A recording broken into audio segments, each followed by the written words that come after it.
Olá, essa é a disciplina de Fundamentos Matemáticos da Física B e nessa 14ª aula estaremos fazendo alguns exercícios envolvendo as noções de curvas coordenadas, superfícies coordenadas e a maneira de se expressar operadores diferenciais em alguns sistemas de coordenadas curvilíneas, ortogonais.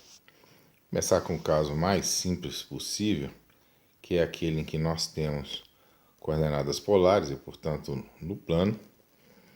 As coordenadas polares elas são definidas por uma regra de transformação desse tipo, e essas aqui são as regras de transformação inversa. Então, se nós formos pensar em termos das curvas coordenadas, uma curva coordenada é feita sempre liberando a variável em questão e prendendo as outras que possam existir. Nesse caso aqui, como são duas apenas, nós temos apenas r e θ. O que se faz é, para a curva coordenada cθ, prende-se o r e solta-se o θ. Ou seja, nós estaremos caminhando para um r fixo em cima de um θ que pode variar de 0 a 2π. Então essa daqui seria a curva coordenada cθ. Por outro lado, a curva coordenada r, ela pode ser obtida justamente fixando-se a coordenada θ e caminhando-se pela coordenada r. Então, as curvas que são obtidas a partir dessa organização são retas que, na verdade, se compõem de raios que saem para um determinado ângulo θ da origem e, evidentemente, que se expandem radialmente. Então, essas são as duas curvas coordenadas. Nós aqui podemos, do mesmo jeito que faríamos em mais dimensões, definir um vetor posição, que nada mais é que xi mais yj, e que poderia ser escrito também como r cosseno de θi mais r seno de θj, a partir justamente dessa expressão aqui da regra de transformação. Então vejam que o hr é simplesmente a raiz quadrada de dx dr ao quadrado mais dy dr ao quadrado. Dx dr é cosseno de θ. Nós ficamos então com cosseno ao quadrado de θ mais seno ao quadrado de θ, e isso é igual a 1. Por outro lado, o hθ é igual a raiz quadrada de dx dθ mais dy dθ, ambos ao quadrado,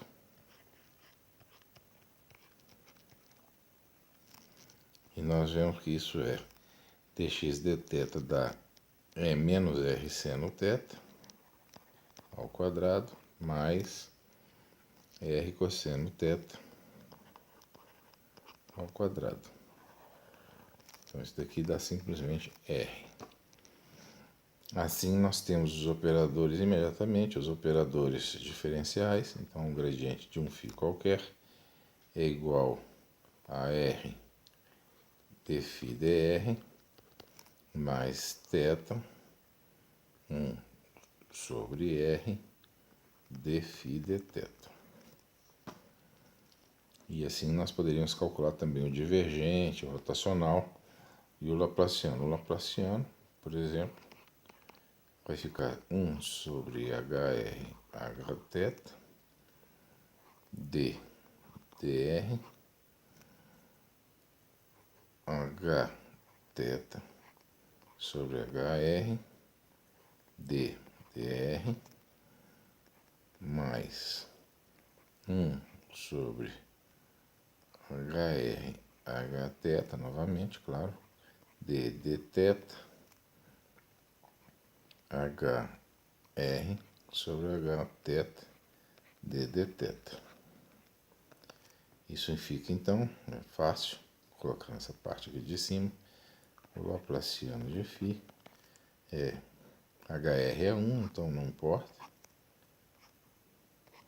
Hθ é R. Nesse caso aqui, nós ficamos com 1 sobre R ddr de R ddr, por causa desse cara interno, e esse aqui também. E nesse caso aqui, como a derivada é em θ, e esse aqui é R, esse é R também, ficamos com 1 sobre R ao quadrado d2 dθ2. Então, essa seria a expressão do Laplaciano em coordenadas polares, portanto bidimensionais, nesse caso que se trata de um sistema bidimensional. Evidentemente que esse sistema se generaliza para o sistema cilíndrico se nós assumirmos que existe ainda uma componente z que estaria apontando para fora da tela, e significa que este resultado que aqui está é, na verdade, seria, né, se fosse o caso, uma superfície coordenada associada a z. Então, para cada valor de z, nós obteríamos uma superfície desse tipo que está aqui. Mas, no nosso caso, como a ideia é só fazer um caso bem simples, é suficiente trabalhar só com as coordenadas polares. Vamos agora partir para um sistema um pouco mais complexo, que é o chamado sistema de coordenadas esferoidais prolatas. A gente chama de prolato quando nós temos um elipsoide de revolução. Nós temos um elipsoide de revolução que é esticado nessa direção. Não, ele é oblato, nós já vimos isso em outro momento, em outro curso, se ele tiver a característica de uma moedinha assim. Ele é de revolução também, mas ele é achatado. Então, como se trata de um sistema como esse, que está sendo visto ali no gráfico em vermelho, o sistema pode ser chamado de sistema prolato. Ok. Então, isso não vai ser necessário. Vamos apagar para ganhar um pouco mais de espaço, que as contas aqui são um pouquinho mais longas. Elas não são mais complexas, mas são mais longas. Então, a primeira coisa que eu poderia pensar é em usar as regras de transformação, que aqui estão, para obter as superfícies coordenadas. Então, vejam só, isso já está feito aqui. Eu vejo claramente que se eu pegar o z ao quadrado, dividir por a ao quadrado cosseno hiperbólico ao quadrado de μ, e somar o x ao quadrado mais y ao quadrado, para eliminar esse termo aqui em φ, e se eu dividir por esse a ao quadrado seno hiperbólico de μ, o que eu vou ter é x ao quadrado mais y ao quadrado sobre esse termo aqui ao quadrado, vai dar simplesmente um seno ao quadrado de νi, que é esse que está aqui. Do cosseno eu obtenho um cosseno ao quadrado de νi, se eu dividir por cosseno ao quadrado de μ aqui, e isso necessariamente é 1. Ora, é exatamente este termo aqui, esta expressão aqui, que é a expressão de uma superfície, que determina uma superfície. Essa superfície é uma superfície de revolução, por conta disso aqui, então ela é revolução em torno do eixo Z. E o que eu tenho aqui é um elipsoide de revolução em torno do eixo Z, que é dado na imagem em questão aqui justamente por essa superfície que aqui está.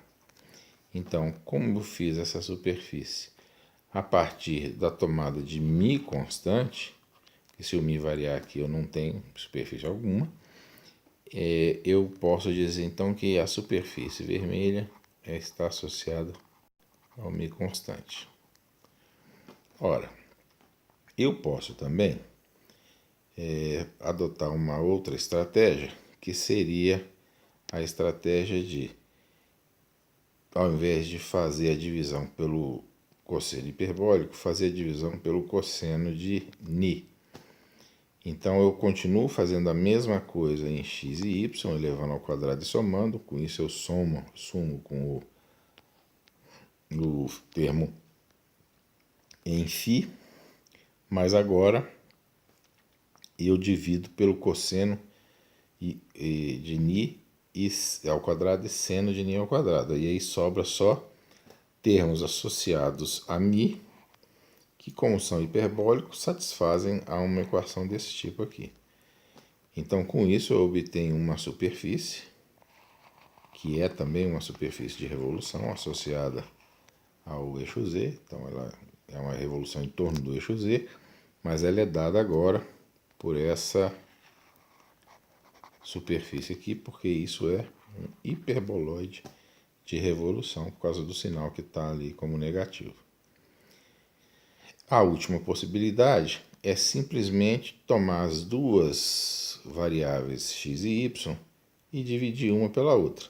Então, na verdade, o que nós teríamos aqui é que y sobre x é igual a tangente de φ.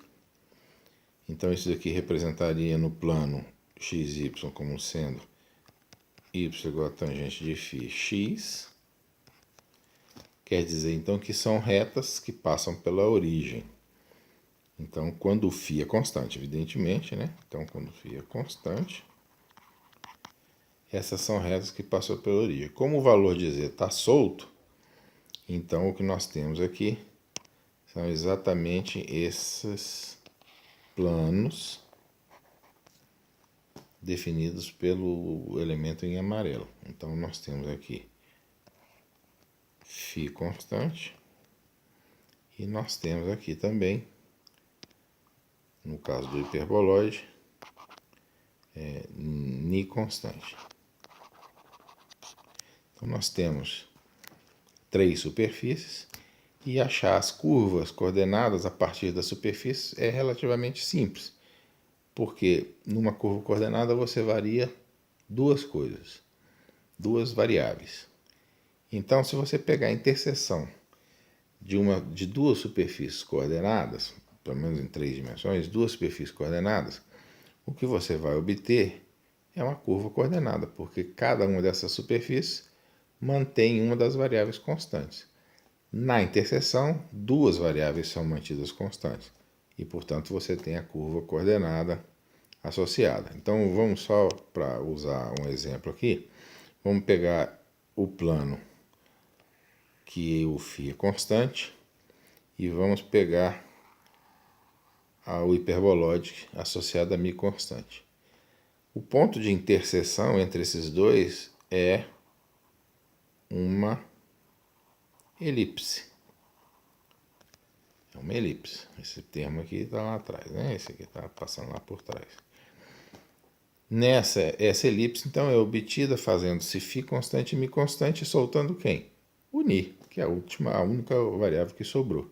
Então, essa curva aqui seria a curva coordenada C ni. E as outras dariam coisas semelhantes, né? No caso aqui, se você for pegar a interseção da superfície ni constante, que seria o S ni, né? Com a superfície mi constante, que seria o S mi, então o que se teria aqui seriam coisas desse tipo aqui assim. E essas seriam então as curvas, como você manteve o ni constante e o mi constante, essas seriam as curvas Cφ, que é razoável, né? Porque o φ é justamente o ângulo que determina essa rotação aqui. Ok, então com isso a gente consegue caracterizar geometricamente todas as coordenadas esferoidais prolatas, e nós podemos passar então para a obtenção de outros elementos que dizem respeito especificamente aos operadores diferenciais. Então eu poderia pegar, por exemplo, o h mi, que seria a raiz quadrada de dx dmi, que seria a cosseno hiperbólico de mi, tudo isso ao quadrado, mais, vezes, perdão, aqui teria ainda um seno, perdão, faltou aqui um pedaço. Teria então a cosseno de mi, seno de ni, cosseno de φ ao quadrado, mais a, que seria agora o dy dmi, né? Cosseno hiperbólico de mi, seno de ni, cosseno de φ ao quadrado, mais, agora o termo em z, dz dmi, a seno hiperbólico de mi, cosseno de ni. Tudo isso ao quadrado. Então, ao quadrado também. E, evidentemente, a raiz quadrada se estende de um lado a outro. Então, quando nós fazemos isso, esse termo seno ni com esse fica em evidência. Nós temos, então, perdão, aqui era seno de ni. Nós temos, então, esses dois termos aqui ficam em evidência. Cosseno ao quadrado mais seno ao quadrado, vamos dar 1. Então, nós temos aqui a ao quadrado, cosseno hiperbólico ao quadrado de mi, seno ao quadrado de ni, o resto dá 1, mais a ao quadrado, seno hiperbólico de mi, ao quadrado, cosseno ao quadrado de ni. Tudo isso sobre a integral. Então, isso daqui vai dar esse resultado que não sei se pode ser simplificado. Vamos ver. Não me parece que possa ter uma simplificação maior, pelo menos não uma que vá nos levar a algo mais relevante, tirando o fato, claro, que o a poderia ser colocado para fora. Então, isso aqui fica cosseno hiperbólico ao quadrado de mi,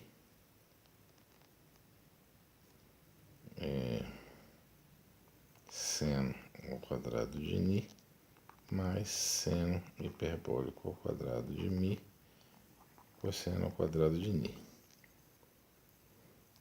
Então, vejam que esse termo se mantém.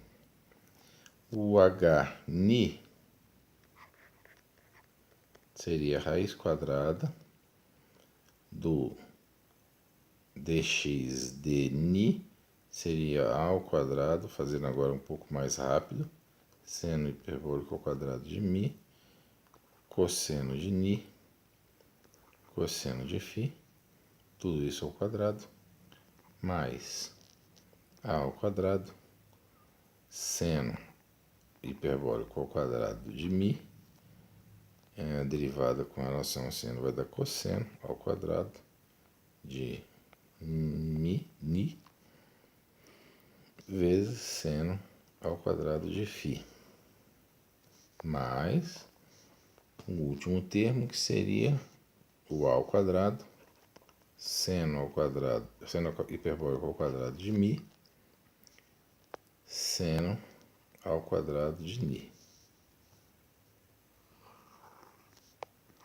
Novamente, esses dois termos aqui dão 1, sobra esse termo que aqui está, e o HNI fica simplesmente um A, que eu pus para fora, seno hiperbólico ao quadrado de mi, cosseno ao quadrado de ni, mais seno ao quadrado, seno hiperbólico ao quadrado, perdão, aqui é cosseno hiperbólico, que é o z. Então, aqui é cosseno hiperbólico ao quadrado de mi, seno ao quadrado de ni. Mostrando então que o HMi e o HNi, vou colocar aqui o HMi aqui, que são dados vou colocar em evidência, são dados por esses valores aqui, eles são iguais. Finalmente, nós podemos calcular o Hφ, e o Hφ vai ser Hφ vai ser igual a raiz quadrada, e nós temos apenas os termos em x e y, o termo z não depende de φ, e fica h ao quadrado, seno hiperbólico ao quadrado de μ, seno de ni ao quadrado também, cosseno ao quadrado de φ. O outro termo fica, na verdade ficaria seno aqui, o quadradinho. O outro termo fica a ao quadrado, seno hiperbólico ao quadrado de μ, seno ao quadrado de ni e cosseno ao quadrado de φ. Tomando-se a raiz quadrada disso, o resultado que nós temos é a seno hiperbólico de μ, seno de ni. Então, esse seria o nosso Hφ. De posse desses H's, nós podemos, então, construir qualquer operador diferencial. É só lembrar que os operadores diferenciais são dados, todos eles, em termos dos H's. Então, por exemplo, o gradiente vai ser 1 sobre H mi d mi, mi chapéu, mais 1 sobre H ni, d ni chapéu, mais 1 sobre H φ, d φ, como é que é o φ assim? Φ chapéu. Evidentemente que como o sistema é um sistema muito mais complicado do que outros, o que nós vamos ter é uma coisa do tipo 1 sobre A raiz de seno hiperbólico ao quadrado de μ, cosseno ao quadrado de ni, mais cosseno hiperbólico ao quadrado de μ, seno ao quadrado de ni. E aqui nós teríamos o d mi, mi chapéu, mais o d ni chapéu. E ainda sobraria um termo, que seria 1 sobre A seno hiperbólico de μ, seno de ni, d φ, φ chapéu. Então, essa seria a forma do operador gradiente. Evidentemente que isso pode ser feito também para o operador laplaciano, divergente e rotacional, mas não parece ser algo que vá acrescentar muito obtê-los aqui, vão ser expressões excessivamente complexas, sendo que a ideia simplesmente é aquela de substituição. Faço notar agora essa superfície de nível que aqui está, que se nós olharmos para esse problema nas 3 dimensões, essas superfícies aqui correspondem a tomar um valor φ constante. E aí nós obteríamos sempre tanto essas curvas aqui, quanto essas curvas aqui. A interseção do φ constante com o ni constante dá hipérboles, né? Hipérboles. E a interseção do φ constante com μ constante, dá elipses aqui. Então, aqui estão as elipses, um valor específico do μ, e essa aqui para um valor específico do Ni. Se nós girarmos, isso aqui é o eixo Z, importante, ou seja, esse eixo aqui, esse eixo ali, é esse eixo que está aqui.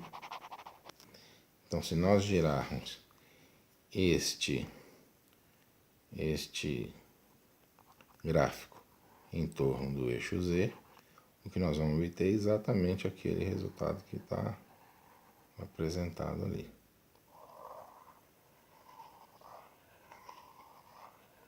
De um elipsoide prolato e de um hiperboloide. O hiperboloide teria também, evidentemente, se eu pego o de cima, eu tenho que pegar o de baixo também. Ele não está apresentado na imagem, mas evidentemente que ele tem que ser representado também. Então, com isso daqui, nós, de certa maneira, construímos e analisamos todo o problema das coordenadas esferoidais prolatas, tanto no que concerne às suas geometrias subjacentes, suas curvas coordenadas e superfícies coordenadas, quanto aos operadores diferenciais que podem ser escritos nas variáveis correspondentes, que são as variáveis Mi, Ni e Fi. Ok, então vamos finalizar com um outro exemplo, que é o chamado o sistema de coordenadas parabólicos cilíndricas. Esse sistema é dado por essa regra de transformação. Essa regra de transformação ela permite obter alguns resultados quase que imediatamente. Vamos pegar, por exemplo, no caso, nós temos o x é igual ao sigma θ, o y é igual a 1/2 de θ ao quadrado menos sigma ao quadrado. E vamos supor agora que nós estamos interessados na curva coordenada associada a tal. Ou seja, nós vamos manter sigma e z constantes. Então, vamos ficar fixos e nós vamos variar o tal. Então, nós temos aqui que tal pode ser escrito como x sobre sigma. Isso implica dizer que o y pode ser escrito como sendo meio de tal ao quadrado menos, de x ao quadrado sobre sigma ao quadrado, foi o que nós obtivemos, menos o próprio sigma ao quadrado. Então, nós poderíamos escrever, talvez de uma maneira um pouco mais interessante, que o x ao quadrado seria igual a 2 sigma ao quadrado y mais sigma à quarta. Essa equação sai imediatamente da equação anterior. Então, vejam que essa equação ela é a equação de uma parábola. É uma parábola, mas é uma parábola, aqui, se aqui é y, ela é uma parábola desse tipo aqui, e aqui é x, ela é uma parábola desse tipo aqui assim. Tá? Evidentemente que à medida que formos alterando o sigma, outras parábolas vão surgindo aqui, tá certo? E nós podemos fazer a mesma coisa com relação ao sigma, fazer a curva, as curvas, né? Aqui são as curvas setal. Essas curvas estão representadas em vermelho aqui, então essas curvas são esses elementos em vermelho em que nós estamos fixando um valor de z. Então essas curvas são essas aqui assim, que é a interseção com o plano Z. Como esses resultados não dependem de Z, se nós, além de fixarmos o tal e o Z, perdão, o sigma e o Z, nós fixarmos só o sigma, então nós obtemos uma superfície, que é o S sigma, e aí sim, o S sigma é exatamente essa superfície vermelha em que tanto o Z quanto o tal estão variando. Uma análise absolutamente similar pode ser feita para a situação em que agora o sigma é solto e o tal e o Z são mantidos fixos. E por similaridade, pode-se mostrar que as curvas que são obtidas, então, são essas curvas que aqui estão, em verde. E se nós soltarmos a variável Z, então nós passamos a cobrir essa superfície aqui, que é a superfície amarela. Então a superfície amarela é o nosso S tal, enquanto que a superfície vermelha, ela é a nossa superfície S sigma. A superfície SZ é a mesma do sistema de coordenadas cartesianos e, portanto, é um plano perpendicular à direção Z. Não muda nada. Bom, feito isso, nós podemos então passar a tentar obter os H's. Então, nós obteríamos o Z de imediato, não precisa nem fazer conta, porque a gente sabe que Z não é um arco, então o H é 1, não muda nada, a equação não muda. Na variável, né? A variável antiga é a mesma da atual. E com relação ao tal, por exemplo, nós temos raiz quadrada dx de tal, que é sigma ao quadrado, mais dy de tal. dy de tal é tal ao quadrado. É só pegar essa expressão aqui.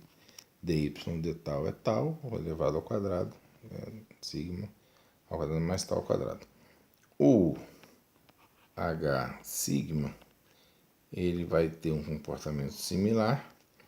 Dx de sigma vai ser tal, que fica ao quadrado, mais dx dy de sigma vai dar menos sigma, mas ao quadrado vai ficar também sigma ao quadrado. Então esses são os três elementos H's, e com esses três elementos H's, nós podemos então obter os operadores diferenciais.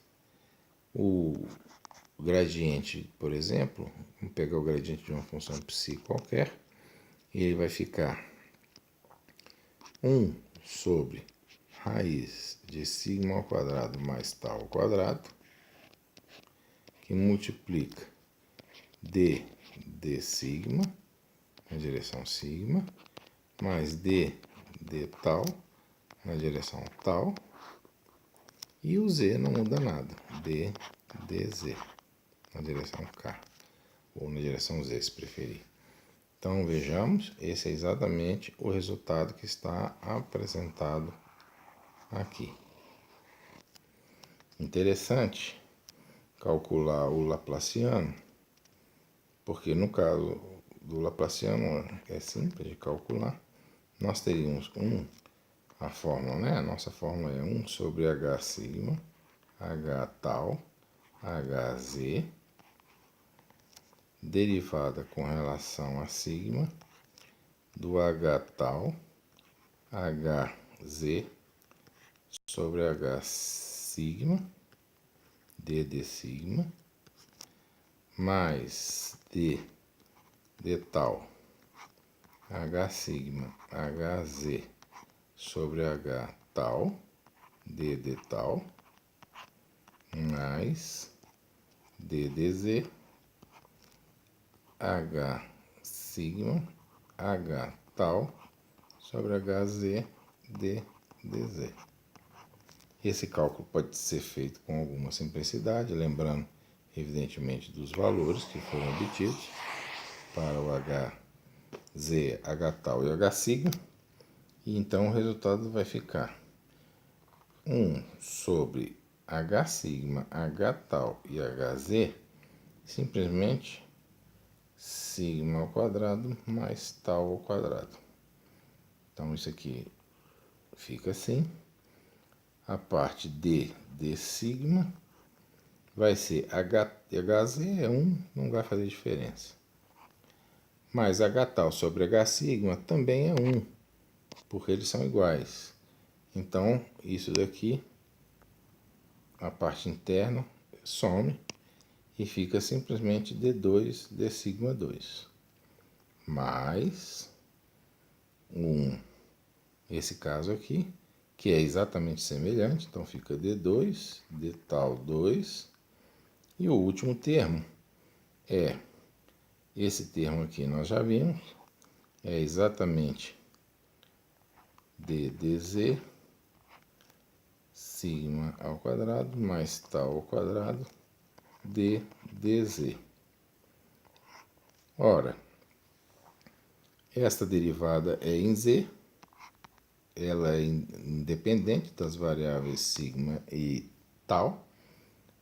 Este termo aqui vai se cancelar com esse, e o Laplaciano, então, pode ser escrito simplesmente como sendo 1 sobre sigma ao quadrado mais tal ao quadrado, derivada segunda com relação a sigma, mais derivada segunda com relação a tal, não mudou nada, mas o termo em z fica simplesmente d2, dz2, como era esperado, porque é a parte que não se altera com relação ao Laplaciano em coordenadas cartesianas, que a variável foi mantida, né? Como nós dissemos aqui, a variável foi mantida, então não há por que o termo do Laplaciano se alterar. Então esse seria o resultado, se eu não me engano o resultado está aqui. Vejam que é exatamente o resultado obtido. O divergente é sempre mais chatinho, mas não, apesar de eventualmente mais longo, não causa nenhuma dificuldade em ser obtido também. Então, esses são alguns exemplos em que os operadores diferenciais podem ser obtidos diretamente das regras de transformação, e não apenas os operadores diferenciais, mas também a caracterização geométrica do sistema através das curvas coordenadas e das superfícies coordenadas. Então, para essa aula é o suficiente. Eu agradeço a atenção.